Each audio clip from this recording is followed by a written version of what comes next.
Where the risk lies, to me, is what happened with Kemba Walker going from Charlotte up to Boston. Now, I think that it's risky for Boston some because their issue before, if you assume that Doris Burke's piece about the locker room and Kyrie Irving, that he wasn't as big a problem in the locker room as people suggest, which her piece kind of goes a little ways to say he was some of the problem, but not all of the problem. If you believe that, all you're doing is essentially replacing Kyrie Irving with a lesser Kyrie Irving. And part of the problem with their development there is that the young players who need to develop, the young wings, Brown and Tatum and those guys, had their development thwarted by the fact that Kyrie Irving was a high possession, high usage point guard. So they got rid of one and went and got a less talented, high usage point guard. I understand, and Russillo made this argument to me in the hallway when we were talking about this, that Kemba's a really good catch and shoot player, so he can play off the ball. But I'm not sure that that's the best usage for Kemba Walker in that situation. I'll say this real quick.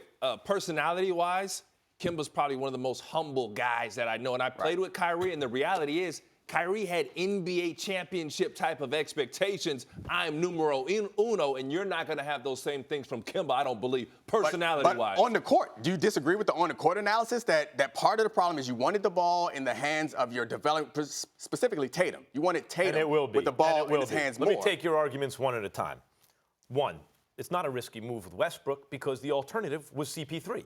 That's a steeper declining, same basic contract, but several years older, 4 years older, and in steeper decline. So you swap that contract out for a better one, for a better asset. The contract you could argue that the contract isn't better, though, because it's slightly longer. You know they gave up 1 year older. Yeah, Matt, 4 years older. When you give up first-round picks, you don't think about tomorrow. You're focused on now. So if the expectations are a championship, you don't get a first-round championship. picks for the Rockets are like second-round picks for most teams. These are expected to be low-round. A pick is a pick. So that's clearly not true. But the point so you're going to have nothing coming in? You're going to have no picks? They're literally getting rid of everything. They just took the value that they had from late first-round pick, whatever it is, plus CP3, a contract that would be incredibly hard to move. They now have also a bad contract, but a better asset, easier to move, more trade value. I believe they win that deal. Yeah. Right, okay. So that's one. I don't think it may not work, but that's not risky exactly, because the other thing wasn't going to work anyway. Kemba, whatever you want to say about Kyrie, and a lot has been made, no, it's Gordon Hayward, and Stephen A. Smith makes the point all the time. Gordon Hayward was given minutes that belonged to Tatum and Brown. Everyone's upset. People really like Kyrie. Bottom line is when Kyrie played, they got worse. Is that just a Styles thing? No, I don't think it is. That's my hunch, is that it's not.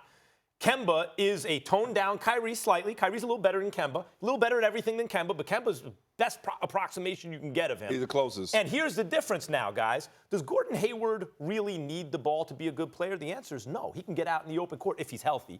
He can play some defense. He can do some things. Does Jaylen Brown really need the ball? The answer is also no. He can play like Hayward if you want him to. The guy who needs the ball on that team is Tatum. And I believe that Kemba with Tatum, that's a little big. That is going to work. I think the team just got better. The riskiest move or player acquisition this offseason, KD to the Nets. That's the #1 risk. They had to do it because they flipped the town. But Kevin Durant is going to try to come back from an injury that no one in the history of basketball has ever come back from 100%. He's going to do it in his 30s. He's going to do it in the biggest media market in the world. He's going to do it under tremendous expectations.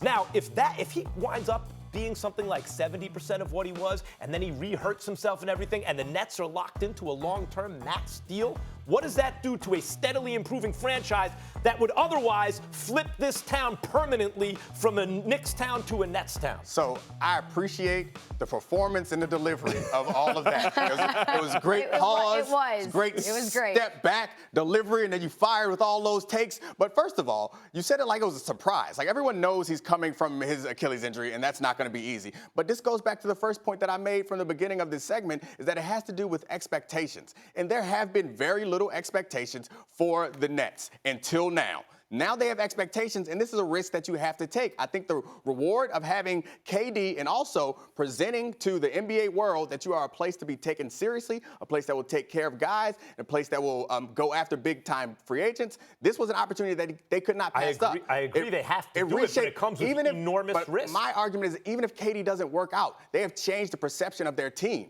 Well, that's what Max said. They flipped the town. But also, they'd already done that. The reason that Kyrie and KD could go there is because the Nets had already established that. So of course, if KD's available, especially with the Knicks as the #1 team, and now you can flip that, of course you have to do it. But there is inherent risk in the move. So take me to 2 years from now. KD doesn't return. He returns to 50% of himself, and it's a disappointment. You would rather have the core that they had before and not KD? Well, just keep that core. It's not just that core. It's that when you use all your cap space on that player, as opposed to waiting to the net, if you just have to steadily improve as a club, you add the right pieces and then you wait for the right superstar. That could be a better alternative. Hey, Max, who else was Brooklyn going to sign? This year, who else were they going to sign? Nobody? This year it could be Kyrie and someone else. Let me help you out I would do the same thing they did. I'm not arguing that. Everybody watched the finals. It's a risk I would also take. What did Kevin Durant look like for a quarter of the NBA Finals? Ice cold. What did he look like? Cash money. What does that have to do with double-digit points? That has nothing to do with this. The whole point is, I'm giving you a vision of what this man looks like when he comes back. But no one's ever come back from this 100%, ever. Even if he's 70%, he's Kevin Durant. And people 70% of KD's. Hold on. That's pretty good. That's pretty good. That's better than anything that you just gave up. And me and you talked about this. You got a short-term memory. I don't know if those ears are in the way. Look, have you seen what Rudy Gay looks like? He's dunking on guys, getting to his shot. He's physical. He looks. Rudy Gay is not as good as he once was. Not that Rudy Gay was a great player. Is he explosive?